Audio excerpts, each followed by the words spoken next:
नमस्ते, मैं हूँ डॉ राजेश वर्मा और मैं यहाँ विशेष रूप से अपने बुजुर्गों की देखभाल और स्वास्थ्य के बारे में बात करने के लिए हूँ। आज हम एक बहुत ही गंभीर विषय पर चर्चा करेंगे। क्या आप जानते हैं कि अमेरिका में 88 से अधिक लोग एंड स्टेज किडनी डिजीज या संक्षेप में ईएसकेडी के साथ जी रहे हैं, जिसे किडनी फेलियर भी कहा जाता है। जब कोई इस अवस्था में पहुंचता है तो उसे किडनी ट्रांसप्लांट गुर्दा प्रत्यारोपण की आवश्यकता होती है या उसे डायलिसिस शुरू करना पड़ता है। वे इनके बिना जीवित नहीं रह सकते। किडनी ट्रांसप्लांट का मौका काफी कम होता है। 1,000 से अधिक अमेरिकी ट्रांसप्लांट की प्रतीक्षा सूची में हैं, जिनमें से 60% किडनी का इंतजार कर रहे हैं और ईएसकेडी वाले लगभग 70% मरीज जीवित रहने के लिए डायलिसिस पर निर्भर हैं। इसका खर्चा एक मरीज के लिए प्रति वर्ष $40,000 यानी लाखों रुपए से कम नहीं होता। आप जितनी जल्दी ईएसकेडी का पता लगा लेंगे, आप इसे उतनी ही बेहतर तरीके से प्रबंधित कर सकते हैं और आपके जीवित रहने की संभावना उतनी ही अधिक होगी। हालांकि किडनी फेलियर वाले मरीज शायद ही कभी अपनी किडनी या पेशाब में बदलाव महसूस करते हैं। हो सकता है कि आपको अपने पेशाब की मात्रा, रंग या गंध में कोई अंतर ना दिखे। कुछ लोग रात में बाथरूम जाने के लिए अधिक बार उठ सकते हैं, लेकिन यह किडनी की समस्याओं का स्पष्ट संकेत नहीं है। किडनी फेलियर के लक्षणों के बारे में जागरूक होना इसे जल्दी पकड़ने की कुंजी है। आज मैं आपको सभी संभावित लक्षणों के बारे में विस्तार से बताऊंगा, जिससे आपको किडनी फेलियर को पहचानने और यदि आवश्यक हो तो प्रभावी ढंग से कार्रवाई करने का ज्ञान मिलेगा। हम कुछ आवश्यक परीक्षणों यानी टेस्ट्स के बारे में भी बताएंगे, ताकि आपको पता चल सके कि जब आप डॉक्टर के पास जाएं तो क्या उम्मीद करनी चाहिए। इससे पहले कि हम आगे बढ़े, कृपया ध्यान दें कि यह सारी जानकारी वास्तविक लोगों द्वारा बनाई गई है, पूरी तरह से तथ्यों की जांच की गई है, निष्पक्ष है और योग्य पेशेवरों द्वारा समीक्षा की गई है।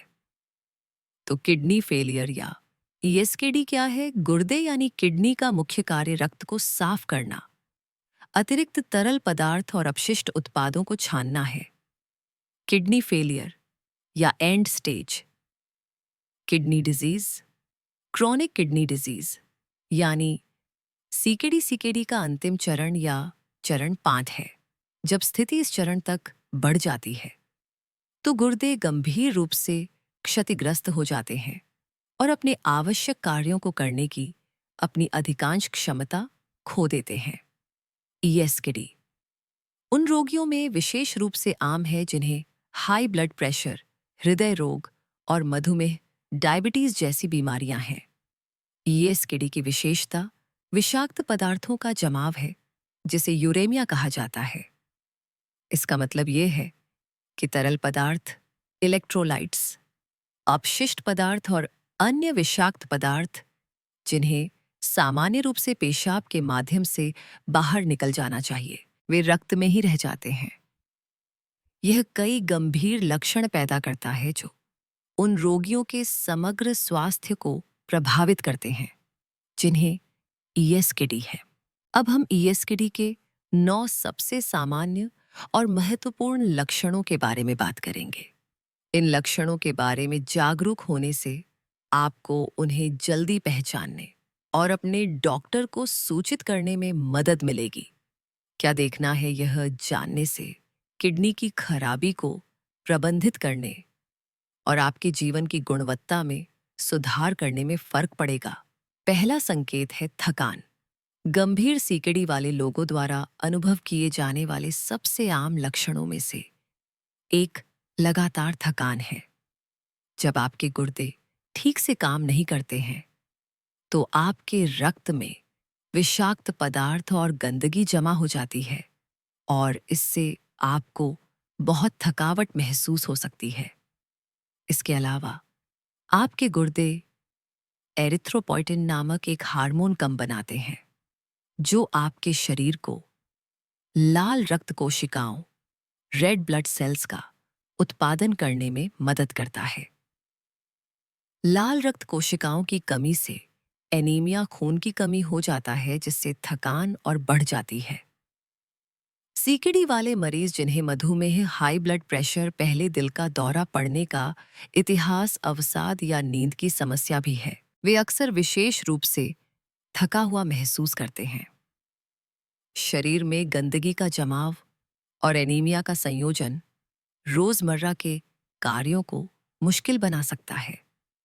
जब आपको ईएसकेडी हो तो थकान को दूर करने का एक प्रभावी उपाय शारीरिक गतिविधि है। यह दिखाया गया है कि किडनी फेलियर वाले मरीज जो अधिक बार व्यायाम करते हैं उन्हें थकान में सुधार का अनुभव होता है। कुछ डॉक्टर ईएसकेडी में एनीमिया के इलाज के लिए एरिथ्रोपोइसिस स्टिमुलेटिंग एजेंट नामक दवाओं का उपयोग करना पसंद करते हैं, लेकिन थकान के लिए उनकी प्रभावशीलता विवादास्पद है। दूसरा संकेत है मांसपेशियों में ऐंठन। स्टेज 5 सीकेडी वाले लोगों में मांसपेशियों में ऐंठन आम है। ये दर्दनाक मांसपेशियों की ऐंठन कैल्शियम या पोटेशियम जैसे रक्त इलेक्ट्रोलाइट स्तरों के असंतुलन के परिणाम स्वरूप होती है। अक्सर पैरों में ऐंठन तब होती है जब डायलिसिस या किडनी रिप्लेसमेंट थेरेपी के कारण अल्कलोसिस हो जाता है, एक ऐसी स्थिति जिसमें रक्त बहुत अधिक क्षारीय अल्कलाइन हो जाता है। अल्कलोसिस इलेक्ट्रोलाइट्स में असंतुलन की ओर जाता है और इसके परिणाम स्वरूप मांसपेशियों में ऐंठन होती है। इसके अतिरिक्त रक्त में मैग्नीशियम का निम्न स्तर, जिसे हाइपोमैग्नेसीमिया भी कहा जाता है, डायलिसिस के बाद हो सकता है, जिससे मांसपेशियों में ऐंठन भी हो सकती है। ईएसकेडी वाले मरीज अक्सर उच्च पोटेशियम स्तर का अनुभव करते हैं। हालांकि कुछ मामलों में पोटेशियम का स्तर बहुत कम हो सकता है, जिसे हाइपोकैलेमिया कहा जाता है। हाइपोकैलेमिया उल्टी दस्त कुछ दवाओं या डायलिसिस के परिणाम स्वरूप हो सकता है। कम पोटेशियम का स्तर अक्सर दर्दनाक मांसपेशियों की ऐंठन का कारण बनता है। ईएसकेडी वाले रोगियों में मांसपेशियों की ऐंठन के लिए प्रभावी उपचार मौजूद हैं। डायलिसिस समाधान में मैग्नीशियम शामिल करने से ईएसकेडी वाले रोगियों में मांसपेशियों की ऐंठन में सुधार देखा गया है। इसके अतिरिक्त आपके डॉक्टर आपके इलेक्ट्रोलाइट्स को संतुलित करने और मांसपेशियों की ऐंठन को रोकने में मदद करने के लिए आपकी वर्तमान दवाओं को समायोजित करने का सुझाव दे सकते हैं। तीसरा संकेत है सूजन या एडिमा। जैसे जैसे आपकी किडनी की कार्यक्षमता कम होती जाती है और क्रॉनिक किडनी डिजीज बढ़ता है, आपको सूजन होने लग सकती है, जिसे एडिमा भी कहा जाता है। विशेष रूप से आपके पैरों, टखनों और पंजों में। जब आपकी किडनी ठीक से काम नहीं कर रही होती है तो वे आपके शरीर से अतिरिक्त सोडियम और तरल पदार्थ को नहीं निकाल पाती हैं। नतीजतन आपके ऊतकों में तरल पदार्थ जमा हो जाता है, जिससे एडिमा बनता है।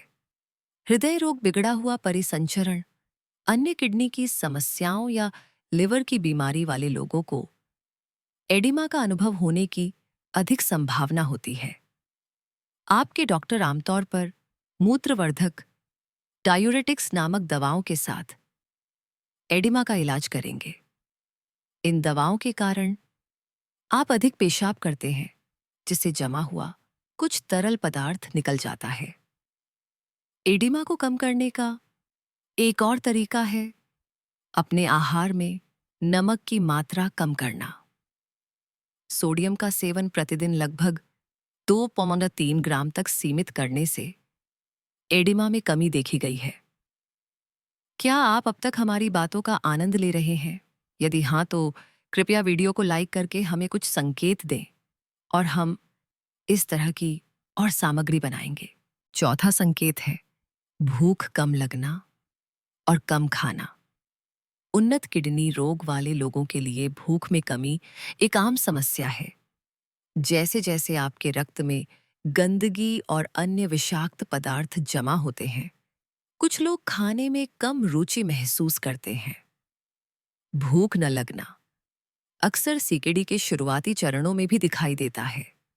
हालांकि जैसे जैसे बीमारी बढ़ती है, भूख न लगना अधिक महत्वपूर्ण हो जाता है।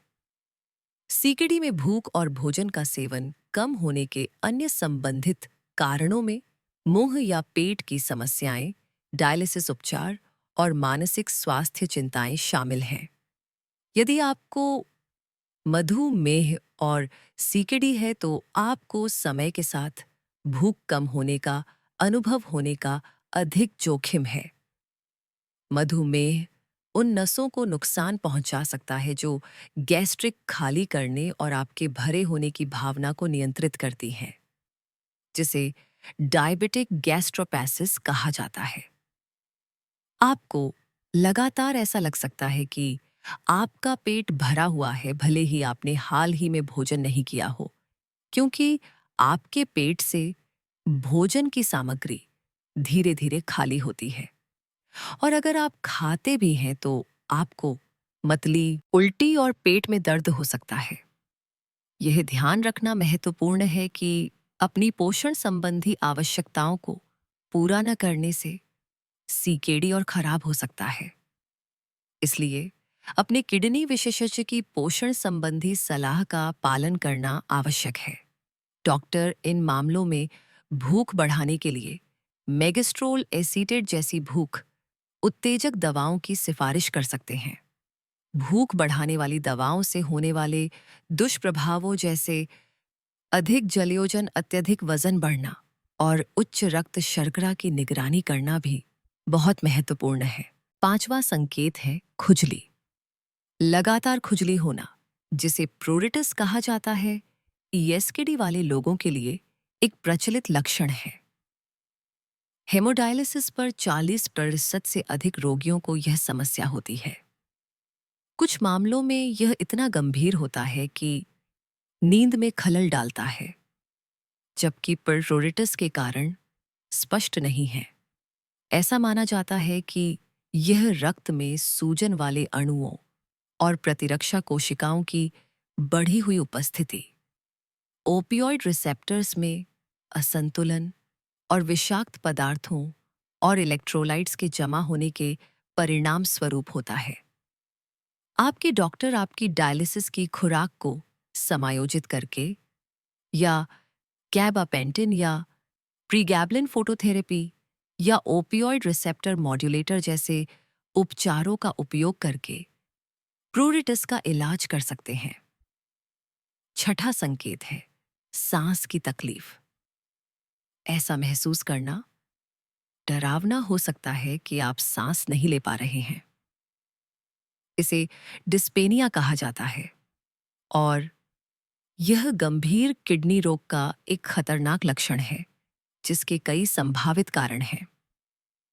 तरल पदार्थ, इलेक्ट्रोलाइट और प्रोटीन असंतुलन के कारण आपके फेफड़ों में अतिरिक्त पानी जमा हो सकता है, जिसे पल्मोनरी एडिमा कहा जाता है, जिससे आपके लिए सांस लेना मुश्किल हो जाता है। फेफड़ों में घाव या हाई ब्लड प्रेशर भी सांस की तकलीफ में योगदान देता है। एनीमिया, जो अक्सर किडनी की बीमारी के साथ होता है, डिस्पेनिया का कारण बन सकता है, क्योंकि आपके शरीर को पर्याप्त ऑक्सीजन नहीं मिल रही है। डिस्पेनिया का एक अन्य कारण रक्त में सूजन पैदा करने वाले पदार्थों का जमा होना है। जब सीकेडी वाले मरीज कुपोषित होते हैं और उनका सूजन का स्तर ऊंचा होता है, तो रक्त जमा विषाक्त पदार्थों से भर जाता है, जिससे प्रोटीन एनर्जी वेस्टिंग सिंड्रोम नामक स्थिति पैदा होती है। शरीर श्वसन मांसपेशियों सहित मांसपेशियों के ऊतकों को नष्ट करना शुरू कर देता है, जिससे सांस लेना कठिन हो जाता है। सबसे अच्छे उपचार श्वसन सहायता के साथ साथ प्रत्येक विशिष्ट कारण का प्रबंधन करना है। 7वां हित है याददाश्त की कमी, भ्रम और डिमेंशिया। ईएसकेडी वाले मरीज अनुभव कर सकते हैं, जिसे डॉक्टर संज्ञानात्मक घाटे के लक्षण कहते हैं। इनमें ध्यान केंद्रित करने में परेशानी, याददाश्त में कमी, सीखने या निर्णय लेने में कठिनाई, भ्रम या डिमेंशिया शामिल हैं। रक्त में जमा होने वाले अपशिष्ट उत्पादों का संज्ञान और मस्तिष्क की कार्य प्रणाली पर नकारात्मक प्रभाव पड़ता है। एक अन्य संभावित कारण ऑक्सीजन की कमी के कारण मस्तिष्क में रक्त वाहिकाओं को नुकसान होना है। एनीमिया, अवसाद और नींद की समस्याएं मस्तिष्क की शिथिलता में अतिरिक्त योगदान करता है। ईएसकेडी से संबंधित संज्ञानात्मक घाटे को रोकने और इलाज करने के कुछ तरीके हैं। हाई ब्लड प्रेशर के गहन नियंत्रण से हल्के संज्ञानात्मक हानि के जोखिम को कम करने के लिए दिखाया गया है। जिन मरीजों का किडनी ट्रांसप्लांट होता है, वे सर्जरी के बाद अपनी याददाश्त में सुधार करने में सक्षम होते हैं। 8वां संकेत है पेशाब जैसी सांस और असामान्य स्वाद। यूरेमिया के कारण यूरेमिक फेटर हो सकता है, जो सांस में पेशाब जैसी गंध होती है।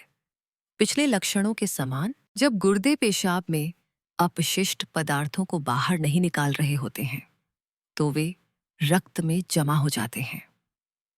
विशेष रूप से रक्त प्रवाह में अमोनिया का उच्च स्तर इस विशिष्ट सांस की गंध की ओर ले जाता है।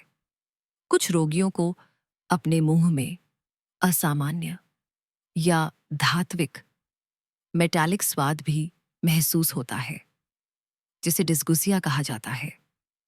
यह लार की असामान्य संरचना, प्रवाह या अम्लता के कारण हो सकता है।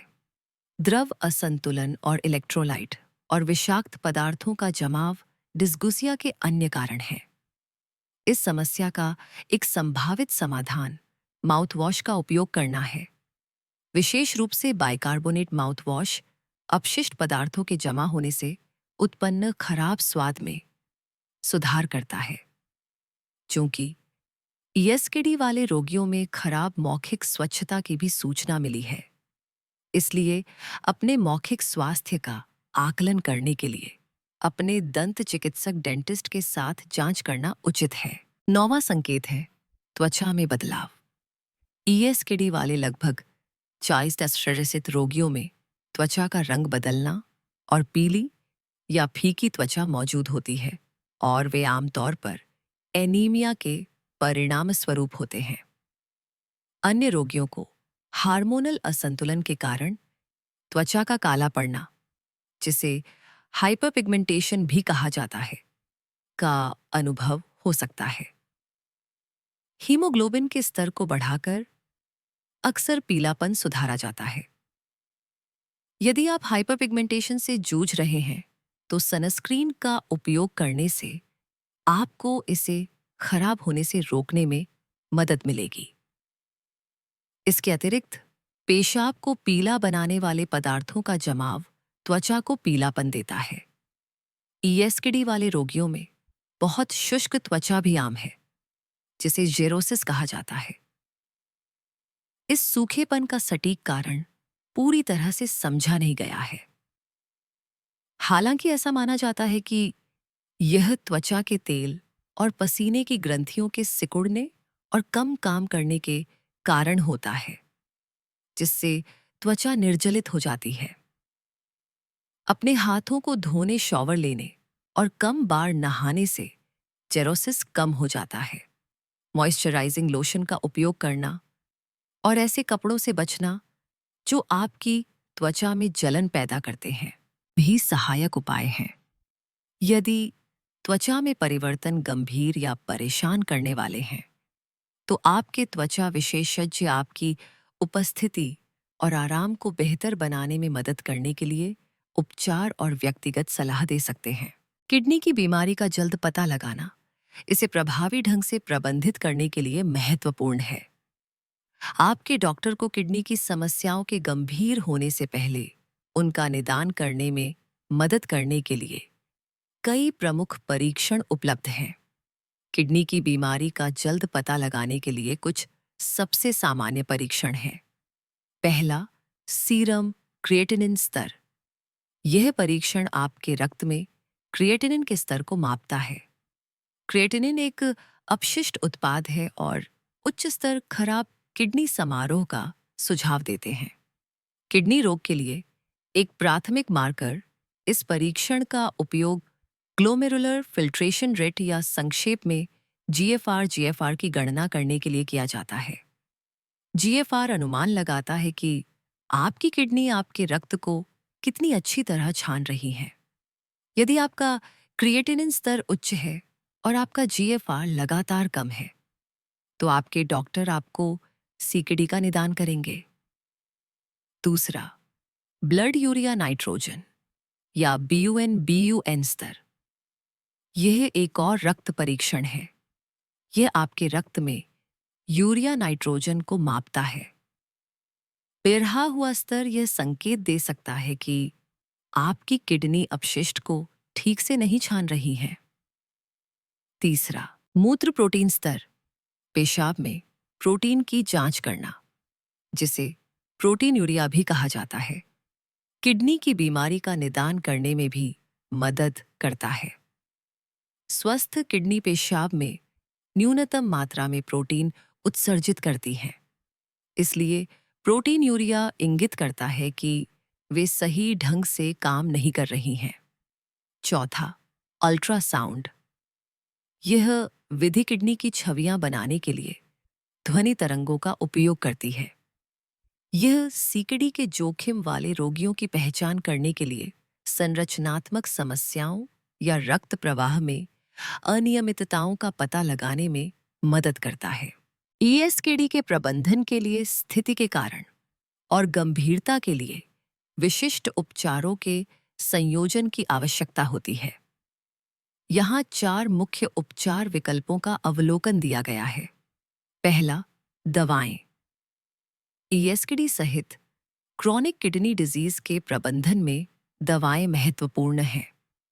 उनका उपयोग लक्षणों और जटिलताओं दोनों को प्रबंधित करने में मदद करने के लिए किया जाता है। उदाहरण के लिए, एंटी हाइपरटेंसिव दवाएं हाई ब्लड प्रेशर को नियंत्रित करने में मदद करती हैं। मूत्रवर्धक आपको शरीर में तरल पदार्थ के संचय को कम करने के लिए अधिक पेशाब करने में मदद करते हैं। और एनीमिया के इलाज के लिए एरिथ्रोपोइसिस स्टिमुलेटिंग एजेंट दिए जाते हैं। इसके अतिरिक्त एंटी हाइपरग्लाइसेमिक दवाएं मधुमेह वाले रोगियों में सामान्य रक्त शर्करा ब्लड शुगर के स्तर को बनाए रखती हैं। दूसरा, किडनी ट्रांसप्लांट। किडनी ट्रांसप्लांट को ईएसकेडी के लिए पसंदीदा उपचार माना जाता है। यह क्षतिग्रस्त किडनी को दाता डोनर से स्वस्थ किडनी से बदल देता है। एयर डायलिसिस की अब आवश्यकता नहीं होती है। यह प्रक्रिया डायलिसिस की तुलना में लंबे समय तक जीवित रहने और जीवन की बेहतर गुणवत्ता की संभावना प्रदान करती है। इसके अतिरिक्त ट्रांसप्लांट को डायलिसिस की तुलना में कम बार होने वाले हृदय रोग से जोड़ा गया है। हालांकि अंग की अस्वीकृति को रोकने के लिए इसके लिए डोनर मैच सर्जरी और आजीवन इम्यूनोसप्रेसिव दवा की आवश्यकता होती है। अब जब हम डोनर मैच के बारे में बात करते हैं, तो चीन में एक परेशान करने वाली वास्तविकता को सामने लाना महत्वपूर्ण है, जहां कई लोगों के बीच प्रत्यारोपण की सख्त आवश्यकता से लाभ कमाने के लिए अंगों को अवैध रूप से और बिना सहमति के काटा जाता है। चीनी अस्पतालों का दावा है कि वे हफ्तों, दिनों या घंटों के भीतर एक मेल खाने वाला अंग पा सकते हैं, जबकि अन्य देशों में इसमें वर्षों लग जाते हैं। इसका मतलब है कि इन अस्पतालों में किसी भी समय उपयोग के लिए बड़ी संख्या में जीवित दाता तैयार हैं। वे ज्यादातर अंतरात्मा के कैदी हैं, जैसे फालुन गोंग, अभ्यासी उइगर और अन्य अल्पसंख्यक समूह। एक विशाल प्रत्यारोपण व्यवसाय को बढ़ावा देने के लिए उनके स्वस्थ अंगों को ले लिया गया है, जिसे चीनी सरकार और पुलिस का समर्थन प्राप्त है। और अनुमान है कि इससे हर साल $8 बिलियन यानी अरबों रुपए की कमाई होती है। यदि आप विदेश में अंग प्रत्यारोपण कराने के बारे में सोच रहे हैं, तो चीन न जाएं। इस तरह आप अनजाने में किसी भी अमानवीय अपराध का समर्थन करने से बच सकते हैं। इस क्रूर कहानी में और भी बहुत कुछ है, और आप हमारे विवरण बॉक्स यानी डिस्क्रिप्शन बॉक्स में अधिक विवरण और सबूत पा सकते हैं। तीसरा, डायलिसिस। जब किडनी की बीमारी बढ़ती है तो डायलिसिस अपरिहार्य हो सकता है। इसका उपयोग सीकड़ी के अंतिम चरण में किया जाता है, जब गुर्दे रक्त से अपशिष्ट को प्रभावी ढंग से छानने में सक्षम नहीं रह जाते हैं। डायलिसिस किडनी रिप्लेसमेंट थेरेपी का एक रूप है, जिसमें इसके सामान्य फिल्टरिंग फंक्शन को कृत्रिम तरीकों से बदल दिया जाता है। डायलिसिस कई अलग अलग तरीकों से किया जाता है। उनमें से एक हेमोडायलिसिस है, जो शरीर के बाहर आपके रक्त से अपशिष्ट को छानने के लिए एक मशीन का उपयोग करता है। ये आमतौर पर सप्ताह में कुछ बार डायलिसिस क्लिनिक में किया जाना चाहिए। एक अन्य विधि को पेरिटोनियल डायलिसिस के रूप में जाना जाता है। एक विशेष प्रकार का सफाई तरल पदार्थ एक ट्यूब के माध्यम से आपके पेट की गुहा एब्डोमिनल कैविटी में डाला जाता है और आपकी पेरिटोनियल झिल्ली अपशिष्ट उत्पादों को छानती है। पेरिटोनियल डायलिसिस अधिक आराम और लचीलापन प्रदान करता है, क्योंकि इसे महंगे उपकरणों की आवश्यकता के बिना घर पर रात भर आसानी से किया जा सकता है। चौथा, जीवन शैली में बदलाव। ईएसकेडी वाले मरीज आहार और जीवन शैली में बदलाव से बहुत लाभ उठा सकते हैं। कुपोषण को रोकने, अपशिष्ट पदार्थों के संचय को सीमित करने, सीकेडी की प्रगति को रोकने और जटिलताओं को कम करने के लिए किडनी के अनुकूल आहार महत्वपूर्ण है। आपके डॉक्टर आपकी विशिष्ट स्थिति के आधार पर सिफारिशें करेंगे। आपको अपनी किडनी की बीमारी के लिए प्रोटीन, सोडियम, पोटेशियम, तरल पदार्थ और फॉस्फेट के अनुशंसित सेवन के बारे में पूछना चाहिए। नियमित व्यायाम से सीकेडी वाले रोगियों के स्वास्थ्य में सुधार देखा गया है। यह अन्य बातों के अलावा रक्तचाप, शारीरिक क्षमता, थकान, हृदय क्रिया और मांसपेशियों के स्वास्थ्य पर लाभकारी प्रभाव डालता है। धूम्रपान छोड़ना आपकी स्थिति को बेहतर बनाने का एक और महत्वपूर्ण तरीका है, क्योंकि धूम्रपान करने वाले लोगों में धूम्रपान न करने वालों की तुलना में ईएसकेडी तक पहुंचने का जोखिम अधिक होता है। किडनी रोग के उपचार विकल्पों की तुलना करते हुए हमने कई उपचार तौर तरीकों पर चर्चा की है, जो सीकेडी वाले रोगियों में उपयोगी हैं। दवाएं लक्षणों और जटिलताओं को प्रबंधित करने में मदद करती हैं और शुरुआती चरणों में शुरू की जा सकती हैं। हालांकि वे डायलिसिस की तरह गंभीर सीकेडी में किडनी के कार्य को प्रतिस्थापित नहीं करती हैं। डायलिसिस तब आवश्यक होता है जब किडनी का कार्य गंभीर रूप से कम होता है और इसे केवल दवा से प्रबंधित नहीं किया जा सकता है। हालांकि यह एक अस्थायी समाधान है।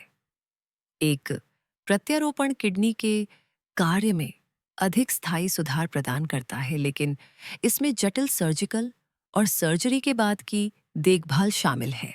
जीवन शैली में बदलाव किडनी की बीमारी को रोकने और प्रबंधित करने के लिए सबसे सुरक्षित और सबसे प्रभावी दीर्घकालिक रणनीति है।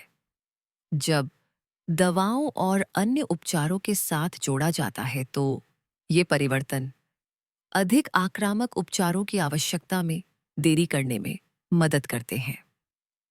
इन महत्वपूर्ण सुधारों को करने से आपको सीकेडी के कई जोखिम कारकों जैसे मधुमेह, हाई ब्लड प्रेशर, हृदय रोगों और मोटापे को रोकने और प्रबंधित करने में भी मदद मिलेगी।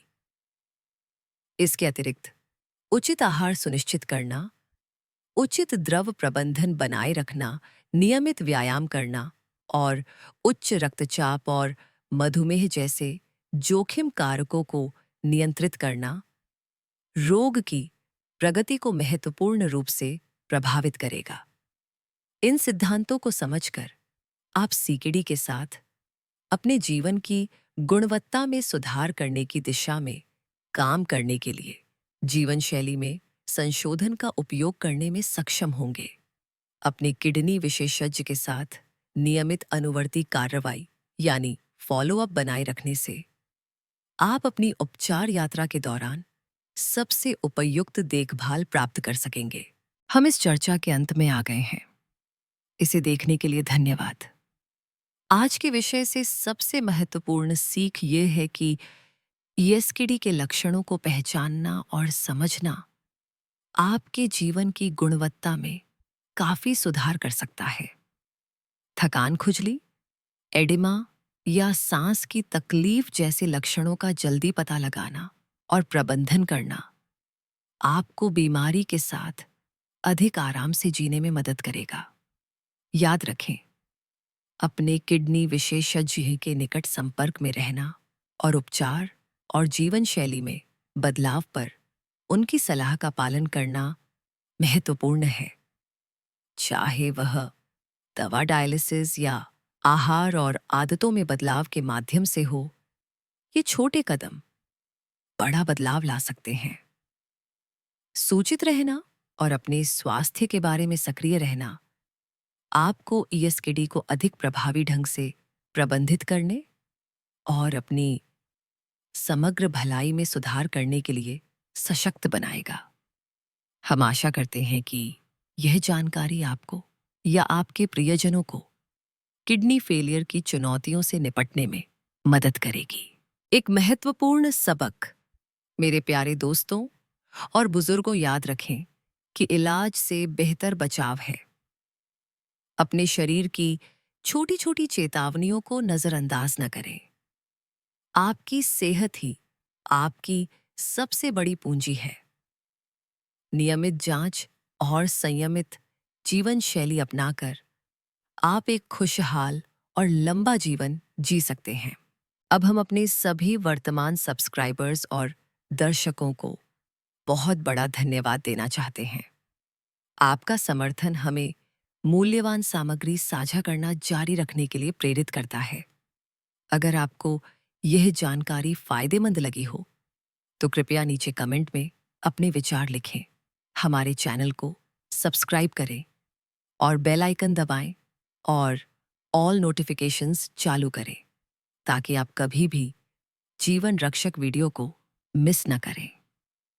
इस जानकारी को अपने परिवार और दोस्तों के साथ शेयर जरूर करें। क्या पता आपका एक शेयर किसी की जान बचा ले। स्वस्थ रहें, खुश रहें।